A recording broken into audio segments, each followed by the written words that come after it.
-30 degree की बर्फीली पानी में एक जर्मन अधिकारी ने खुद को समुद्र में झोंक दिया। वह अपनी घड़ी देखने लगा, लेकिन सिर्फ 30 सेकंड में ही उसकी हिम्मत जवाब दे गई।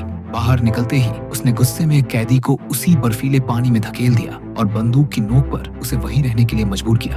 अधिकारी दरअसल यह देखना चाहता था कि कोई इंसान इस जमे हुए पानी में कितनी देर तक जिंदा रह सकता है, क्योंकि 2 दिन पहले बेन नाम का एक सिपाही उनकी कैद से भाग निकला था। जूनियर अधिकारी ने बताया, कोई इस बर्फ से भी ज्यादा ठंडे नदी को पार करके नहीं जा सकती। फिर भी सीनियर अधिकारी ने इससे नहीं माना, इसलिए वो छानबीन जारी रखता है। जब बेन किनारे तक तैरकर दूसरे गांव पहुंचा तो वहां के लोगों ने उसे शरण दी। अगली सुबह जब जर्मन सेना उस गांव की तलाशी लेने आई तो एक बूढ़ी औरत ने उसे अपने घर में छिपा लिया।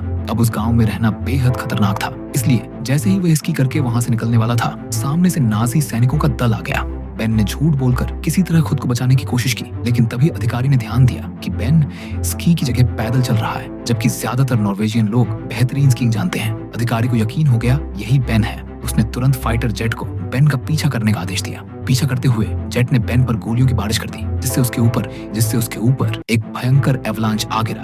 बेन पूरी ताकत से भागा, लेकिन आखिरकार बर्फ के नीचे दब गया। पायलट को लगा कि वह मर चुका है, लेकिन जब चारों ओर शांति छा गई तो बेन ने बर्फ के ढेर के नीचे से धीरे धीरे आंखें खोली, आधा मरा हुआ। लेकिन अपनी हिम्मत के बल पर वह वापस गांव की ओर लौटने लगा। इधर जब फाइटर जेट का पायलट तूफान के बारे में अधिकारी को बताता है तो अधिकारी अब भी यकीन नहीं करता और खुद गांव में तलाश के लिए निकल पड़ता है। गांव वाले बेन को एक तहखाने में छिपा देते हैं, लेकिन अधिकारी भी उसी जगह पर पहुंच जाता है। बेन ठीक उसके सामने छिपा हुआ था। अधिकारी जब मुड़कर दूसरी ओर जाने ही वाला था, तभी उसका एक बैज फिसलकर बेन के बिल्कुल सामने गिरता है। बेन की सांसें थम जाती हैं, लेकिन किस्मत से अधिकारी उसे देख नहीं पाता। इस कहानी का अगला पार्ट हम जल्दी ही अपलोड करेंगे। तब तक आप हमारी चैनल फिल्मी कहानी को सब्सक्राइब कर लीजिए। शुक्रिया।